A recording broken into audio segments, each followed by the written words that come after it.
Hi అండి, అందరికీ నమస్కారం. Welcome to my YouTube channel Savuji Krish. అందరూ ఎలా ఉన్నారండి? మీరందరూ బాగుండాలని మనస్ఫూర్తిగా కోరుకుంటున్నానండి.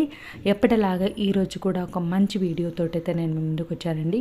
వీడియోని ఎక్కడా కూడా స్కిప్ చేయకుండా లాస్ట్ వరకు చూడండి. మీరు చూస్తున్నారు కదండి, ఎలుకలు పంది కుక్కలతోటి ఇబ్బంది పడుతున్న వాళ్ళకైతే ఈ వీడియో అయితే చాలా బాగా యూజ్ అవుతుందండి.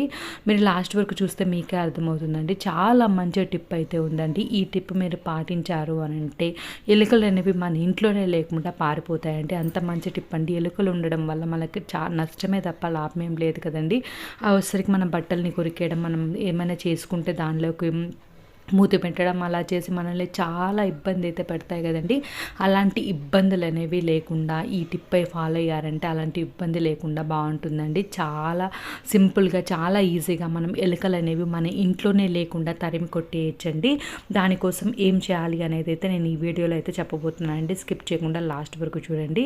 నేను ఫస్ట్ అయితే ఒక బౌల్ అయితే తీసుకున్నానండి. ఆ బౌల్లో వచ్చేసరికి మనం గోధుమ పిండి అయినా బియ్యం పిండి అయినా ఏదైనా తీసుకోవచ్చండి. నేనైతే బియ్యం పిండి అయితే తీసుకుంటున్నాను అండి. 3 స్పూన్స్ అయితే బియ్యం పిండి అయితే వేసుకున్నానండి. చూస్తున్నారు కదండి, ఈ విధంగా మీరు ఎన్నో టిప్స్ అయితే ట్రై చేసి ఉంటారు కదండి. ఒక్కసారి ఈ టిప్ కూడా ట్రై చేసి చూడండి. ట్రై చేసి ఎలా ఉంది అనేది మీ అభిప్రాయాన్ని అయితే కామెంట్ సెక్షన్లో తెలియజేయండి. తర్వాత వచ్చేసరికి నేను బేకింగ్ సోడా వేసానండి. మీ ఇష్టం అండి. 1 స్పూన్ బేకింగ్ సోడా వేసాను.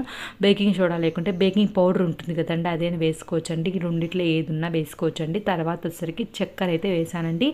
చక్కెర అనేది స్వీట్గా ఉంటుంది కాబట్టి ఎలుకలు అయితే అట్రాక్ట్ అవుతాయి కాబట్టి ఇవి తినేదానికి వస్తాయి కాబట్టి అవి బయటికి పారిపోతుంది కాబట్టి అందుకోసమేనండి చక్కెర అనేది వేసుకుంటామండి. ఈ విధంగా వేసుకున్న తర్వాత బాగా కలిపేసుకోవాలండి. తర్వాత వచ్చేసరికి కర్పూరం ఉంటుంది కదండి, ఆ కర్పూరం అయితే ఒకటైతే నలిచి వేస్తున్నానండి. మీ ఇష్టం అండి, మీరు ఒకటైనా రెండైనా అట్లా వేసుకోవచ్చండి.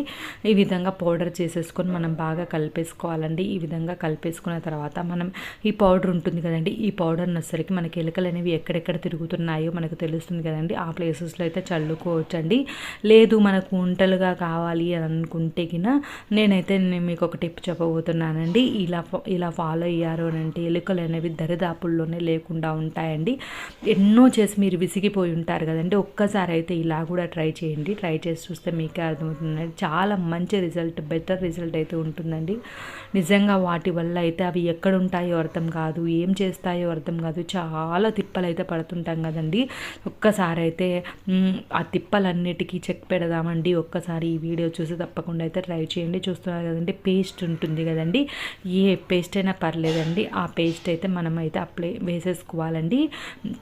వేసేసుకొని బాగా కలిపేసుకోవాలండి. మనం బేకింగ్ సోడా అనేది వేసాం కాబట్టి వాటర్ అయితే యాడ్ చేయకూడదండి. మనం పేస్ట్ ఉంటుంది కదండి, ఆ పేస్ట్ తోటే మనం ఉండలుగా అయ్యేటట్లయితే చేసుకోవాలండి. ఈ విధంగా మనం కలుపుకుంటూ మనకు కొంచెం కావాలంటే ఇంకొంచెం పేస్ట్ అయితే యాడ్ చేసుకోవచ్చండి. ఈ విధంగా అయితే చూస్తున్నారు కదండి, ఈ విధంగా అయితే బాగా కలిపేసుకోవాలండి. మనకు ఉండలు అయ్యేంత వరకు మనమైతే చూసుకోవాలండి. ఉండలుగా చేసుకొని మనకి ఎక్కడైతే ఎలుకలు అనేవి తిరుగుతున్నాయి అనే డౌట్ ఉంటుందో ఆ ప్లేస్లో అయితే పెట్టుకోవచ్చు అండి. అందుకోసమేనండి. చూస్తున్నారు కదండి, నాకైతే కొంచెం పేస్ట్ అవసరం అవుతుందని కొంచెం పేస్ట్ అయితే వేసానండి. వేసి బాగా కలిపేసుకుంటున్నాను చూడండి. ఈ విధంగా బాగా అయితే కలిపేసుకోవాలండి. ఇంకా చూడండి, ఇంకా కొంచెం పేస్ట్ అయితే వేస్తున్నానండి.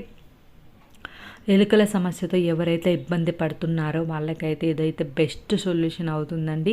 తప్పకుండా మీ ఫ్రెండ్స్కి, రిలేటివ్స్కి కూడా షేర్ చేయండి. వాళ్ళకు కూడా ఉపయోగపడుతుంది కదండి. వాళ్ళు కూడా చూస్తారు. వాళ్ళకు కూడా ఇటువంటి ప్రాబ్లం అనేది ఉంటే వాళ్ళకు కూడా ఆ ప్రాబ్లం అనేది లేకుండా ఉంటుంది కదండి. చూడండి, నాదొక చిన్న రిక్వెస్ట్ అండి. వీడియోని ఇప్పటివరకు లైక్ చేయని వాళ్ళు ఎవరైనా ఉంటే తప్పకుండా లైక్ చేయండి.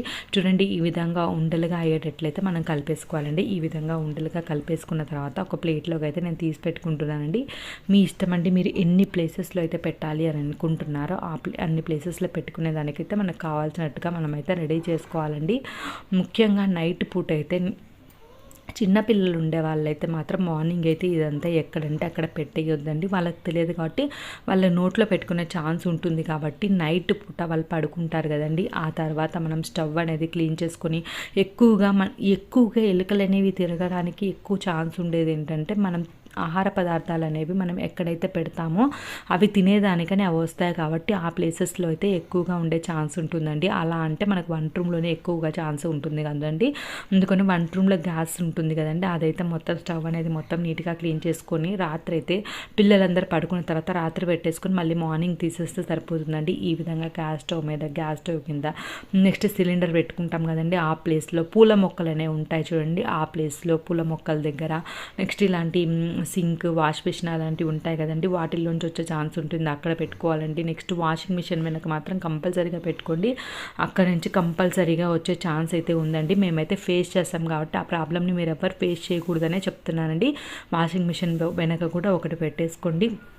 ఇలా పెట్టేసుకున్నారు అని అంటే మీకు ఎలుకల నుంచి ఇప్పటివరకు మీరు పడుతున్న బాధ నుంచి అయితే మీరు విముక్తి అయితే పొందుతారండి. ఎలుకలు, పందికొక్కులు ఉన్న వాళ్ళైతే తప్పకుండా ఒక్కసారి అయితే ఈ టిప్ ట్రై చేయండి. ట్రై చేసి ఎలా ఉంది అనేది మీ అభిప్రాయాన్ని అయితే కామెంట్ సెక్షన్లో తెలియజేయండి. Thanks for watching.